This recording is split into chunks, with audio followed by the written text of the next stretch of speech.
Ce programme vous est offert par Illico Cash.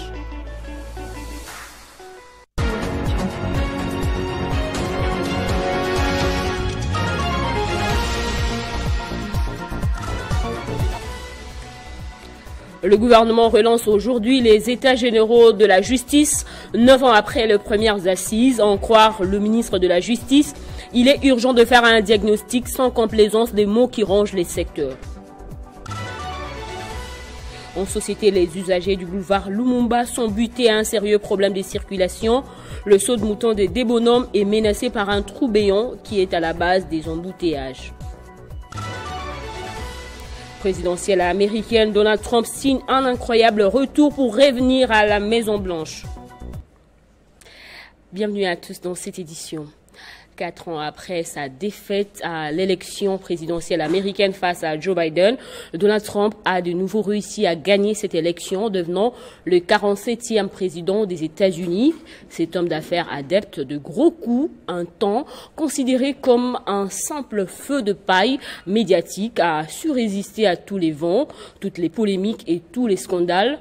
Nous allons atteindre de nouveaux sommets, gagner en importance, guérir notre pays, prendre soin de notre pays qui a besoin d'aide. Nous allons tout réparer, régler tous les problèmes, a déclaré Donald Trump. Je veux vous remercier. On a tellement d'amis ici dans cette salle. On a un mouvement exceptionnel. On n'a jamais vu un mouvement comme le nôtre. Et je pense qu'on peut dire que c'est le plus grand mouvement politique qui ait jamais existé dans notre pays. Nous arrivons à un nouveau niveau de notre mouvement politique. Nous allons aider à réparer notre pays. Notre pays a besoin d'aide. Nous allons nous occuper de la frontière, nous allons nous occuper de notre pays. Nous avons fait face à des obstacles. Personne ne pensait qu'on pouvait aller si loin. Nous allons regarder ce que nous avons réussi à faire aujourd'hui.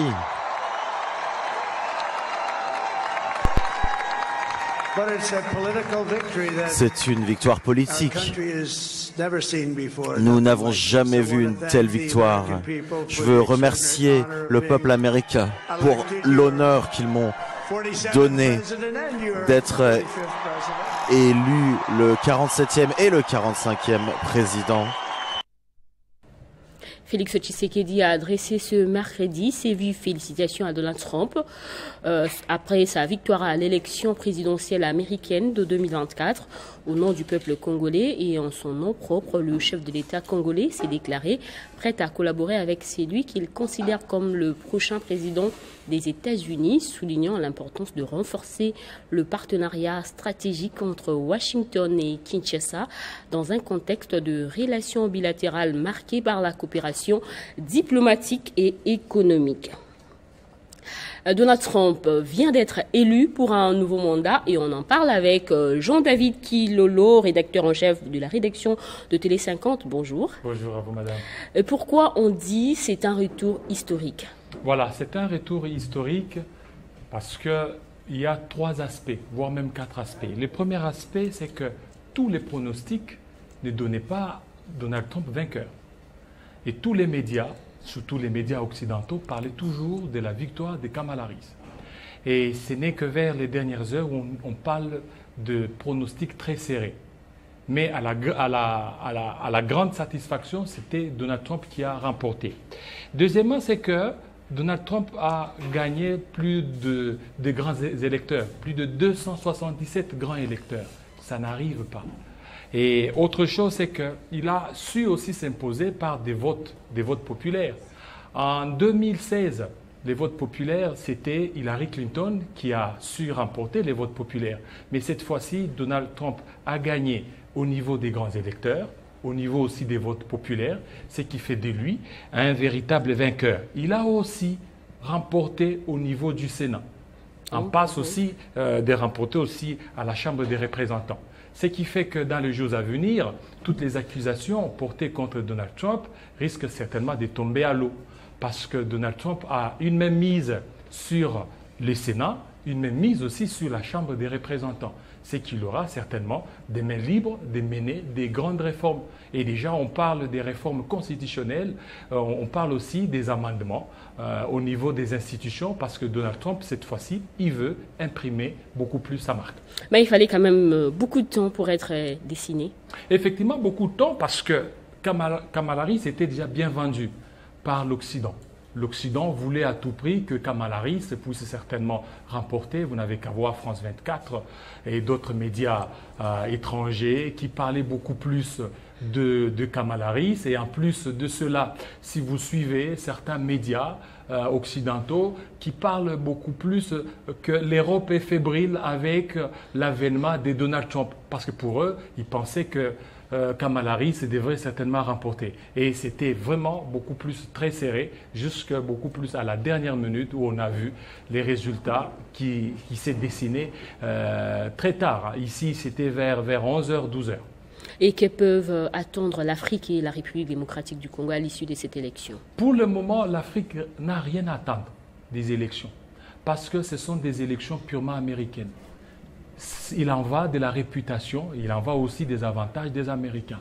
Donald Trump, lorsqu'il a été élu, il a dit qu'il va beaucoup plus réglementer cette histoire des immigrés.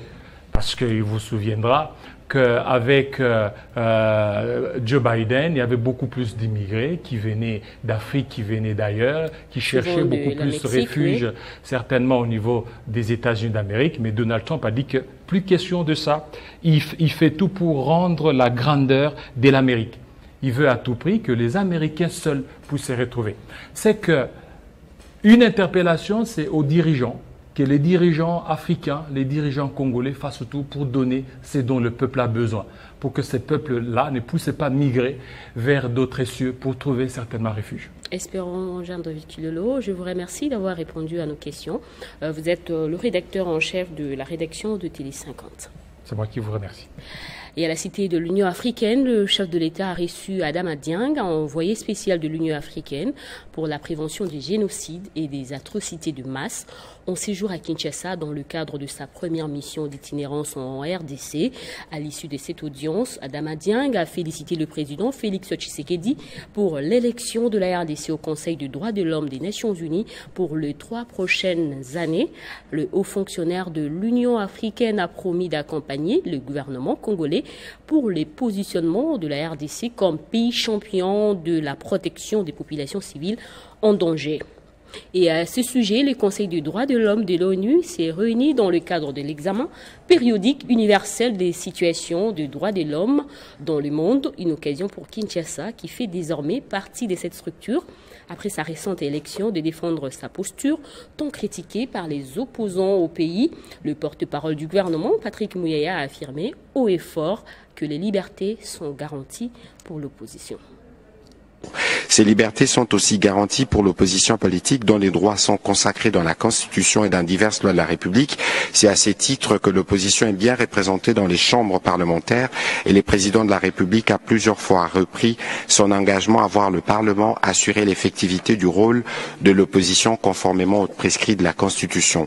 À propos de la situation sécuritaire dans l'Est qui constitue pour nous l'épicentre des crimes odieux et graves et situations de graves violations de droits de l'homme que les États membres ont abordé tout à l'heure, qui touchent à la fois les enfants, les femmes ou encore les journalistes qui sont pris pour cible, le gouvernement a défini une stratégie claire pour répondre de manière efficace à cette crise qui dure depuis plus de 30 ans, notamment en ayant un front militaire. Aujourd'hui, nous observons un cessez-le-feu. D'ailleurs, au moment où nous parlons, la ministre des Affaires étrangères se trouve dans le Nord Kivu où, dans le cadre de la médiation angolaise, on va mettre en place un mécanisme de surveillance du cessez-le-feu. Évidemment, nous recourons à la diplomatie parce que nous estimons que les crimes odieux commis dans l'Est de la RDC doivent être punis et sanctionnés, mais aussi le front économique qui nous permet, entre autres, d'identifier l'une des raisons principales de ces conflits. On travaille donc sur la traçabilité et on travaille en faisant donc les plaidoyers des actions à l'international pour que tous ceux qui s'approvisionnent dans les minerais d'essence cessent de le faire, aussi sur le plan judiciaire, parce que si nous voulons que cessent les crimes commis dans l'Est de la RDC, il faut qu'il y ait une justice efficace. Actualité également, ouverture ce mercredi des États généraux de la justice, 9 ans après les assises de 2015, et sans vouloir remettre en cause les conclusions et recommandations pertinentes de celles-ci. Il sera question d'évaluer les niveaux de mise en œuvre de celles-ci, tout en formulant des actions concrètes au regard de l'état actuel de la justice. Face à ce triste constat partagé par tous les acteurs, il devient urgent de faire un diagnostic sans complaisance des maux qui rongent notre justice afin de lui administrer une thérapie des chocs à travers des réformes profondes, a expliqué le ministre de la Justice Constant Moutamba. Une audience solennelle et foraine de la rentrée judiciaire 2024-2025 du Conseil d'État a eu lieu au Palais du Peuple en présence du président de la République Félix Tshisekedi. Cette activité tire son essence de l'article 24, alinéa 1er de la loi organique portant organisation et fonctionnement des juridictions de l'ordre administratif. Présidée par la première présidente de cette haute juridiction, Marthe Odio Nondé, cette rentrée s'est axée autour du thème « Ministère public pour une justice administrative plus efficiente en République démocratique du Congo ». Suivant les propos de la première présidente, le thème de la mercuriale développé par le procureur général après le Conseil d'État au cours de cette audience solennelle et publique se rapporte notamment sur la nécessité et l'exigence d'un ministère public fort dans l'administration de la justice administrative. Les assises s'y sont inscrites aussi dans l'attente des acteurs judiciaires et extrajudiciaires impliqués dans les procès administratifs congolais. Dans la foulée, la question de l'abrogation de la décision du CESAC interdisant la diffusion de la série télé Le Bachelor sur Canal+, a été évoqué et le Conseil d'État a éclairé la lanterne. Se fondant sur les dispositions légales sous-évoquées, les juges de référé a ordonné la suspension de la décision entreprise. Permettez-moi, Excellence, Monsieur le Président de la République, tout de même de réserver une mention spéciale à la réaction positive du président du CESAC, qui, après un mécontentement compréhensible exprimé par certaines personnes qui vilipendaient à tort les juges de référé, a pris de la bonne hauteur, comme le démontre sa lettre numéro 125 du 25 octobre 2024. L'objectif visé par cette rentrée judiciaire exercice 2024-2025 est donc celui de relever les difficultés et les limites du rôle du ministère public administratif dans l'état actuel de la législation congolaise sur la justice administrative. Clôture des travaux de la revue annuelle de l'UNICEF dans la province du Tanganyika. Ces assises de 2 jours ont permis aux participants de réfléchir autour des activités réalisées dans le cadre du programme de coopération RDC-UNICEF. Les travaux de la revue annuelle provinciale 2024, couplés à la planification 2025-2026 des activités à réaliser dans le cadre des programmes de coopération RDC-UNICEF, ont été clôturés mardi 5 novembre courant. 2 jours durant, plus d'une septantaine d'acteurs clés et partenaires à cette coopération RDC-UNICEF ont accordé une place de choix à ces assises de haute portée. Plusieurs secteurs majeurs comme la santé, la nutrition, l'éducation, la protection et bien d'autres ont présenté leurs diverses réalisations au cours des cycles programmatiques 2020-2024. Benoît Daoundo, chef de bureau UNICEF Tanganyika, a réitéré l'engagement de son institution de continuer à apporter son appui au gouvernement afin de garantir les droits de l'enfant. Cela témoigne de ce que dans la franchise, dans la discussion, dans la franche collaboration, nous pourrons vraiment arriver à offrir à chaque enfant de cette province les droits qui sont les siens. Je ne terminerai pas mon propos sans réitérer tout l'engagement de l'UNICEF et tous les remerciements de l'UNICEF à chacun de vous et l'engagement de l'UNICEF au gouvernement que nous sommes toujours là à appuyer le gouvernement provincial, bien sûr en complément à ce qui se fait déjà au niveau national pour que les droits des enfants de cette province soient pleinement réalisés. Maté Kamoufa Samplis, ministre provincial du Plan, a vivement remercié l'UNICEF pour son appui technique et financier à la province pour contribuer à l'encadrement de l'enfant du Tanganyika. Le gouvernement provincial prend donc un engagement ferme d'accompagner la mise en œuvre du programme de coopération RDC-UNICEF et en vue de la réalisation des résultats en faveur de l'enfant du Tanganyika dans la mesure de ses moyens. La clôture séjour de cette revue annuelle provinciale 2024 balise les chemins d'un nouveau cycle programmatique du programme de coopération RDC-UNICEF. En société, les usagers du boulevard Lumumba sont butés à un sérieux problème de circulation. Les sauts de moutons de des bonhommes dans la commune de Matete est menacée par un trou béant, causant continuellement des accidents de circulation, sans compter les embouteillages et les bouchons observés tous les jours et à n'importe quelle heure. Face à cette situation, la population interpelle les autorités du pays pour des solutions urgentes. Reportage signé Héritier Tambois. Actuellement, c'est l'un des sauts de moutons à l'image plus que dégradante à seulement 4 ans après son inauguration. Érigé au quartier des Bonhommes entre la commune délimitée et celle de Matete, les contours de ces ponts se trouvent dans un état d'impraticabilité inquiétante. On croirait même en un lac perché. Juste en dessous, l'endroit est devenu impraticable à tel point que les conducteurs de transports en commun et usagers endurent un véritable calvaire pour rouler. Regardez ce saut de mouton qui a vu le jour dans les cadres du programme de 100 jours du chef de l'État. Ceci contribue à l'émergence du pays, mais une flaque de jante s'est créée le long du saut de mouton. Cela crée des embouteillages et bouchons terribles, pas moyen de circuler. Selon les informations, cet état de la route soulève impuissant des autorités du pays et parfois à la base non seulement des embouteillages monstres, mais aussi et surtout des plusieurs accidents de circulation enregistrés continuellement.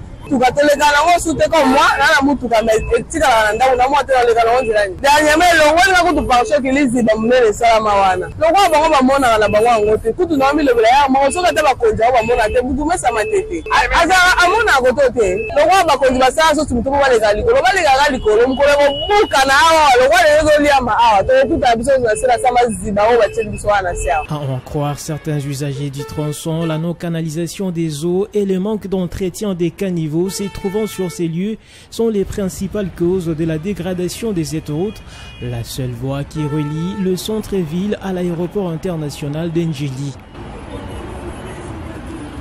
À ce sujet, nous avons par le moyen nécessaire tenté d'entrer en contact avec les autorités communales pour essayer de comprendre ce qui est envisagé à leur niveau pour résoudre cette problématique, mais malheureusement, nos efforts sont restés vains. En sport, cette fois, il n'y aura pas eu des remontadas comme face au Borussia Dortmund. Trop fragile, trop fébrile, le Real Madrid a subi hier mardi sa première défaite à domicile en Ligue des Champions depuis avril 2022 face à l'AC Milan 3-1 au Santiago Bernabéu dans le choc de géants européens de la 4e journée. Cette 4e journée se poursuit ce mercredi avec des affiches alléchantes à suivre. Par exemple, le PSG contre Atlético de Madrid ou encore le FC Barcelone qui sera reçu par Étoile Rouge. À détail avec Nathalie Yuko. Après un classico loupé, le Real Madrid avait à cœur de se rattraper devant son public lors des grands classiques européens face à l'AC Milan. Mais c'est tout l'inverse qu'Ancelotti et ses hommes ont proposé à leur public avec une défaite de 3-1. Tout part très fort à Madrid. Kylian Mbappé semble en jambes et il amène le premier danger sous la cage des Ménianes avec un centre-tir qui fuit tout le monde. Le premier danger milanais est beaucoup plus tranchant car le coup d'état de Thiago finit au fond de filet de Lounine à la 12e minute. La réponse de Madrid ne tarde pas à intervenir. En effet, Vinicius Junior obtient un penalty et se charge de le transformer en réalisant une peine en cas devant Méniane à la 23e minute. Avec ce but, un léger temps faible vient calmer les ardeurs de deux équipes. Mais tout va s'accélérer de nouveau à la fin du premier acte. Morata vient punir son ancienne équipe après une énorme erreur de relance de Tchouaméni à la 39e minute. Quelques minutes après, Mbappé a encore une opportunité de tromper Méniane, mais il perd un nouveau duel face à son compatriote.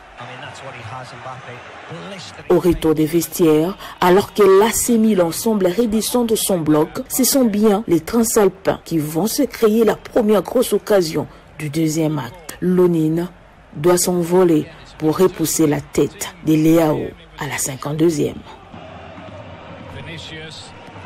Les Madrilènes poussent ensuite pour revenir, mais sans être brillants. Et finalement, Madrid va craquer une troisième fois après un énorme travail des Leao qui offre le but du break à Reijnders.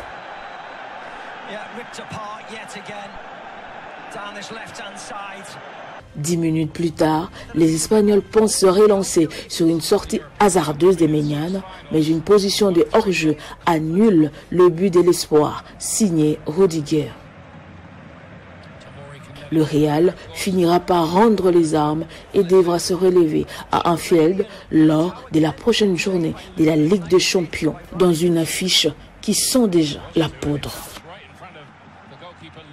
Autoritaire face aux champions d'Europe en titre, l'AC Milan va chercher un premier succès en déplacement et se relance dans la qualification pour les 8e de finale de la Ligue des Champions à l'issue de cette 4e journée. Place au rappel des titres.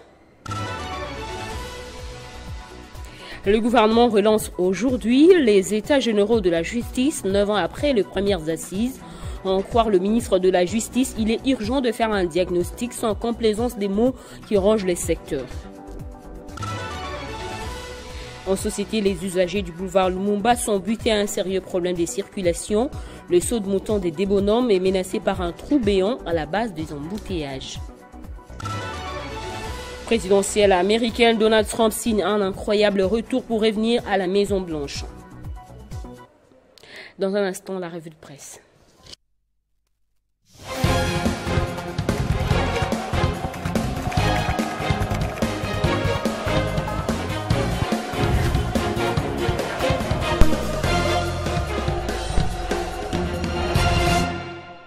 C'est avec Nathan Diamouté que nous allons fêter les journaux parus ce mercredi. Bonjour. Bonjour Bédrine. On ouvre avec ces sujets, révision ou changement de la Constitution. Le parti présidentiel, donc l'UDPS, s'active davantage. Eh bien, Bédrine, la révision ou le changement de la Constitution, on en parle encore. C'est une information relayée par plusieurs journaux parus aujourd'hui. Nous commençons tout d'abord par les médias en ligne. Média Congo qui, selon ses analyses, rapporte que les forces politiques et alliées à l'UDPS brisent les mythes de l'article 220. Il rapporte que ces regroupements politiques a lancé officiellement la pétition afin de collecter les signatures sur les 26 provinces de la République démocratique du Congo pour obtenir la révision constitutionnelle. De son côté, le journal Congo Nouveau pointe sur sa une le changement de la Constitution est un pari risqué pour Félix Tshisekedi. Ces portails révèlent que dans un pays où des Congolais sont morts pour préserver la Constitution, il est difficilement envisageable de voir Tshisekedi changer cette loi fondamentale sans conséquence. De son côté, la Prospérité révèle que le parti présidentiel n'arrête pas de surprendre alors qu'il semble s'engager dans la grande bataille de la Constitution. Les camps d'Eyo Bizoubou continuent de dénier à Augustin Kabouya le droit d'engager l'UDPS en tant que secrétaire général. Les silences de Tshisekedi, président de la République, sur cette guerre des leaderships au sein de son parti semblent profiter à tout le parti. Et à l'international, pour terminer, Donald Trump revient à la Maison-Blanche. Eh bien, Bédrine, le monde entier a passé une nuit électorale. Les résultats de l'élection présidentielle américaine étaient imminents. Les médias en ligne Wise.cd rentrent en lice et écrit sur sa ligne, comme vous voyez, présidentielle aux USA, Donald Trump élu 47e président. Macron s'exprime dans ses colonnes intérieures. Ces médias en ligne rapportent qu'après sa bataille rude face à la démocrate Kamala Harris, les républicains, Trump, ancien président des USA, a fini par remporter ces élections à l'instar des autres dirigeants au monde. Bédrine, le président français Emmanuel Macron a adressé ses vives félicitations aux nouveaux locataires de la Maison-Blanche. Bédrine, Wise.cd précise également qu'après une présidentielle serrée aux États-Unis d'Amérique, fini le suspense, un retour historique du républicain Donald Trump après avoir échappé à 2 fois, vous le savez, l'assassinat. Le 47e président devient le premier à être élu 2 fois et non successivement. Une nouvelle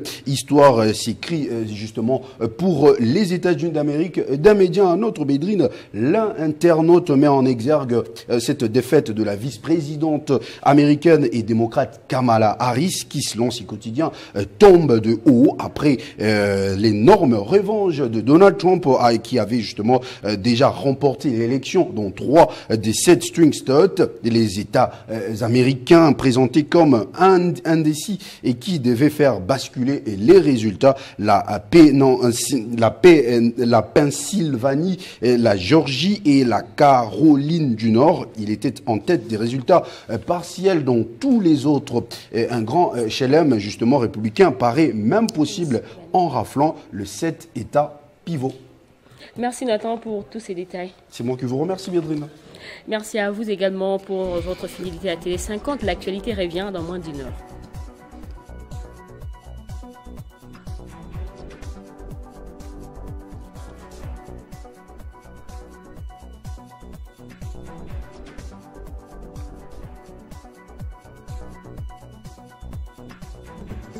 Retrouvez toute l'actualité en continu sur www.tele50.cd. Ce programme vous a été offert par Illico Cash.